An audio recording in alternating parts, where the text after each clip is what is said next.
Pyroclast's voice crackled over the vox. "Captain, we've got a swarm of gene stealers leading the charge, with larger forms behind them. Looks like they're trying to overwhelm us quickly." Zavis nodded grimly. "Understood. Wrath, secure that data slate. We can't lose it now. Adric, take our remaining aggressors and form a bulwark at the center. The rest of you, form up on me. We'll weather this storm as we always have, with fire and fury." The salamanders moved with practiced efficiency, their weapons at the ready. The air grew thick with tension as the screeches of the approaching Tyranids grew louder. "Brothers," Zavis called out, his voice steady and resolute, "remember our oath. Into the fires of battle, unto the anvil of war." A chorus of agreement rose from the assembled Space Marines.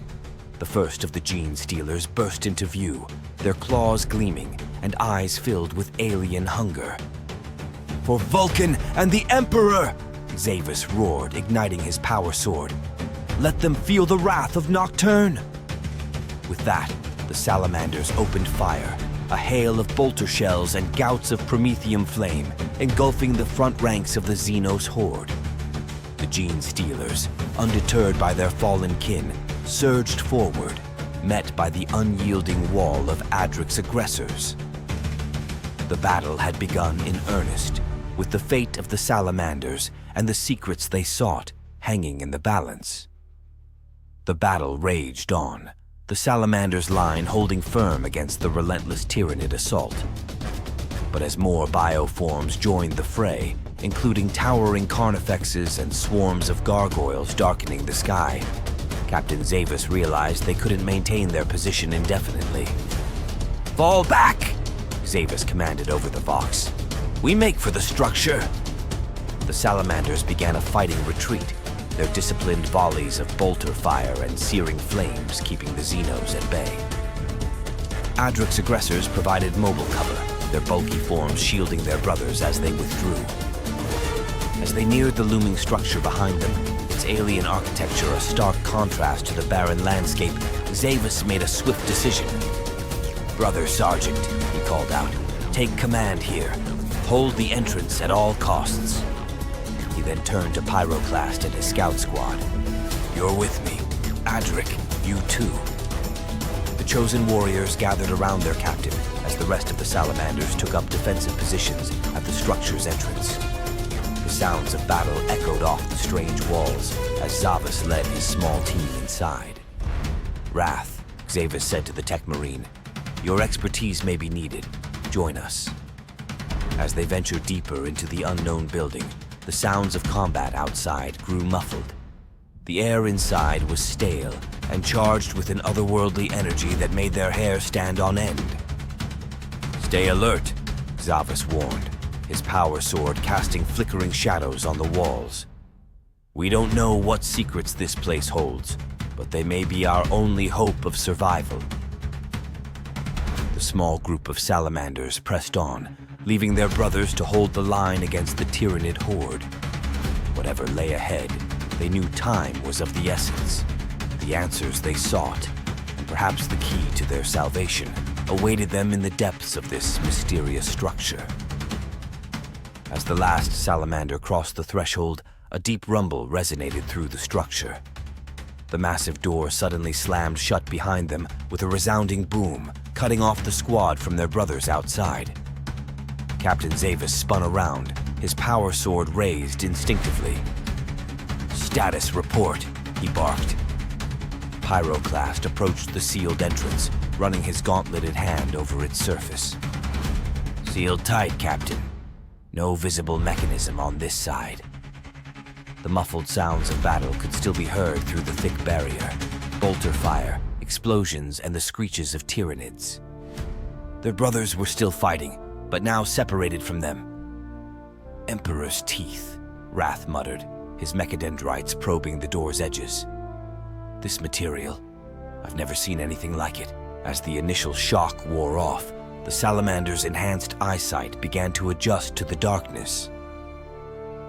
The structure's interior came into focus, a vast cavernous space stretching out before them, filled with strange, angular architecture that seemed to defy conventional design. Adric's voice was tense but controlled. "Captain, I feel something. A presence. It's faint, but..." Zavas nodded grimly. "Stay alert, brothers. We're cut off from reinforcements and in unknown territory." He gestured towards the depths of the structure. "Our answers lie ahead. For our brothers fighting outside, for Vulcan, we must press on." The small group of salamanders began to move deeper into the mysterious building. Their auto-senses and gene-enhanced vision pierced the gloom, revealing glimpses of strange symbols etched into the walls and floor. The air grew thicker, charged with an energy that made their skin prickle beneath their power armor. As they advanced, the sounds of battle outside grew fainter, replaced by an eerie silence broken only by their own footsteps and the low hum of their armor's power packs. Whatever secrets this ancient structure held, the salamanders were now committed to uncovering them. Their very survival might depend on it. Captain Zavas led his squad deeper into the structure, their footsteps echoing in the eerie silence. The faint sounds of battle outside had faded entirely, leaving them isolated in this alien environment. As they moved forward, Wrath's augmetic eye whirred, scanning the walls intently. Suddenly, he halted. "Captain," he called out, his voice tinged with excitement and apprehension. "These markings on the walls, they bear a striking similarity to the writing on the data slate we recovered." Avis turned, his red eyes gleaming in the darkness. "Can you decipher any of it?" Wrath shook his head. "Not yet, but the patterns are unmistakable. This structure and the data slate, they're connected somehow." "Good work, brother." Zavas nodded. "Keep analyzing as we move. Pyroclast, take point. Adric, how are you faring?" The young psyker's face was a mask of concentration. "The presence is growing stronger, Captain. It's calling to us, I think." The squad pressed on, their senses alert for any sign of danger or revelation. The corridor they followed began to slope downward, leading them deeper into the heart of the mysterious structure. Suddenly, Pyroclast raised a clenched fist, the signal to halt. Ahead, a faint pulsing light could be seen emanating from what appeared to be a vast chamber. "Weapons ready," Zavas ordered quietly. "We don't know what awaits us. Remember your training, brothers, for Vulcan and the Emperor." With a collective nod, the small group of salamanders advanced towards the light, prepared to face whatever secrets or dangers lay ahead in the depths of this ancient, enigmatic structure. Captain Zavis stood at the junction, his gaze shifting between the two dark corridors stretching before them. The humming emanating from both passages seemed to resonate with the very air around them, making it difficult to discern its source. "Adric," Zavis said, turning to the young psyker. "We need your gifts now. Can you sense which path we should take?" Adric nodded, closing his eyes in concentration. He extended his awareness, probing the psychic currents flowing through the ancient structure. For a moment, there was only silence, broken only by the distant hum and the low thrum of their power armor. Suddenly, Adric's eyes snapped open, a look of certainty on his face. "The left path, Captain," he said firmly. "The presence is stronger in that direction. It's calling to us." Zavas considered for a moment, then nodded. "Very well. Pyroclast, take point. Wrath, keep scanning those wall markings. We may need that information sooner than we think." As the squad moved down the left corridor, the humming grew louder, vibrating through their armor. The walls seemed to pulse with an inner light, the strange symbols becoming more pronounced and complex. "Captain," Wrath's voice was tense with excitement. "These symbols, they're changing, evolving somehow. It's as if the structure itself is reacting to our presence." Zavis gripped his power sword tighter. "Stay alert, brothers. Whatever secrets this place holds, we're getting closer to uncovering them." The salamanders pressed on, deeper into the heart of the mysterious structure, guided by Adric's psychic sense and the ever-intensifying hum. Each step brought them closer to answers, and perhaps to dangers beyond their imagination. The salamanders advanced down the left corridor, the humming growing louder with each step. Wrath's mechadendrites traced the evolving symbols on the walls as they walked. "Captain," Wrath reported, "the markings are becoming more complex. They're reacting to our presence." Zavis nodded grimly. "Noted. Keep moving." The corridor began to widen, opening into a vast chamber ahead. A pulsing blue light emanated from within, casting long shadows behind the Marines. "Weapons ready," Zavis ordered. "Pyroclast, scout ahead." The veteran scout moved forward cautiously, his bolter raised. As he reached the chamber's entrance, he suddenly froze. "By the Emperor," Pyroclast breathed. "Captain, you need to see this." The squad advanced, emerging into a cavernous space dominated by a massive crystalline structure at its center. The crystal pulsed with energy, its facets reflecting and refracting the blue light throughout the chamber. Adric stumbled, his hand flying to his head. "The presence, it's overwhelming. It's here, Captain.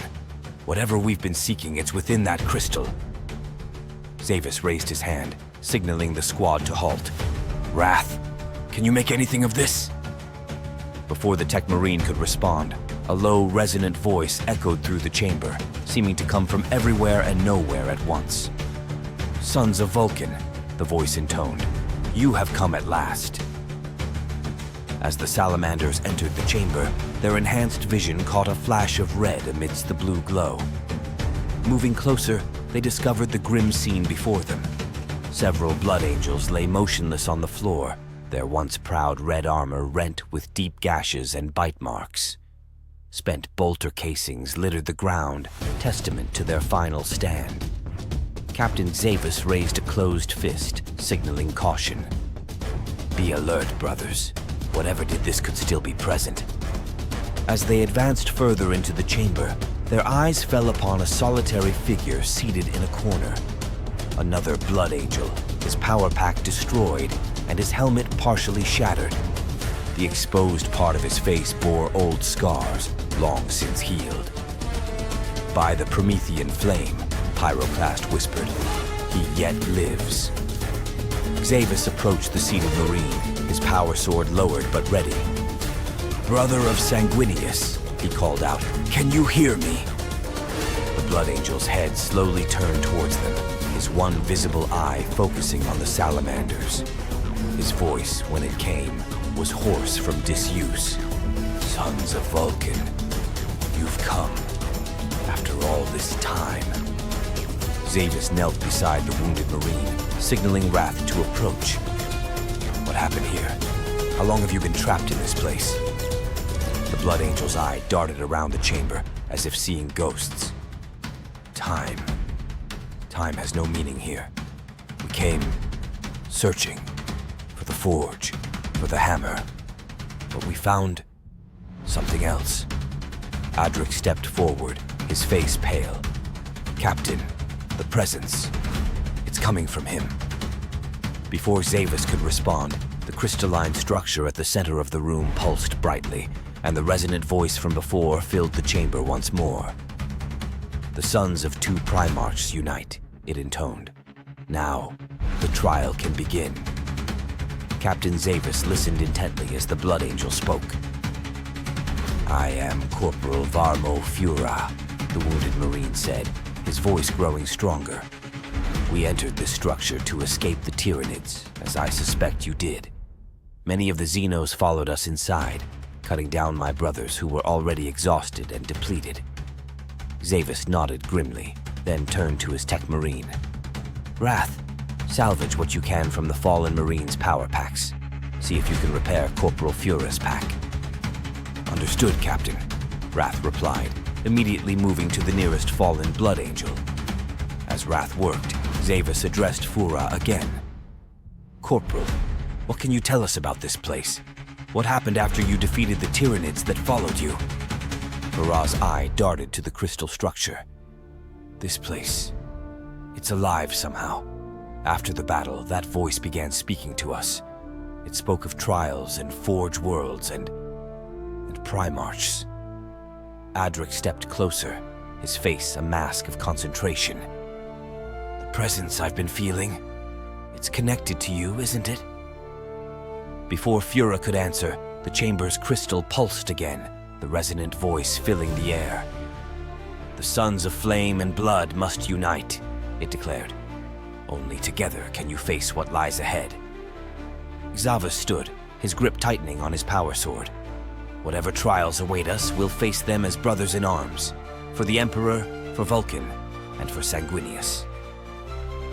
As Wrath continued his repairs on Fura's power pack, the Salamanders prepared themselves for whatever challenge this mysterious entity had in store for them.